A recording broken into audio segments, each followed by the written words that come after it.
രതീഷ് മുണ്ട് താതറേ രതീഷ്, നിന്നെ ഞാൻ എവിടെയെല്ലാം തിരക്കി.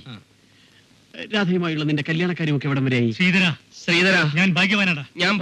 മനസ്സിൽ ചേക്കേറിയ വർണ്ണപുഷ്പങ്ങൾക്ക് സ്വർണ്ണ നിറമാകുമ്പോൾ ആഹ്ലാദിക്കാൻ ഇങ്ങനെയല്ല ചെയ്യേണ്ടത്. ഞാൻ കാണിച്ചു തരാം. ആദ്യമായിട്ട് നിന്ന് കാര്യം പറഞ്ഞാ മതി. ക്ഷമിക്കൂ രാധ, രാധ എന്നെ മറക്കണം. കൊള്ളാം പണക്കാരിയായ ഒരു പെണ്ണ് നിന്റെ വലയ വീണ് കഴിഞ്ഞപ്പോ നിനക്ക് അവളെ വേണ്ട എന്ന് പറഞ്ഞാൽ എനിക്ക് എന്റെ ഭാവിയാണ് വലുത്. അപ്പോൾ രാധ അവൾ നിനക്ക് ഏണിപ്പടി മാത്രമായിരുന്നു അല്ലേ? കലാരംഗത്ത് നിനക്ക് പിടിച്ചു കയറാൻ ഒരു ലാഡർ. ഉയർച്ചയുടെ പടവുകൾ കയറുമ്പോൾ കഴിഞ്ഞത് പലതും മറക്കേണ്ടി വരും. അതാണ് ജീവിതം. അപ്പൊ നീ അവളുടെ കഴുത്ത് കെട്ടിയ താലിക്ക് ഒരു വിലയുമില്ലേ? താലിയോ? 50 പൈസ കൊടുത്താൽ കിട്ടുന്ന വെറും ഒരു ചരട് മാത്രമല്ലേ?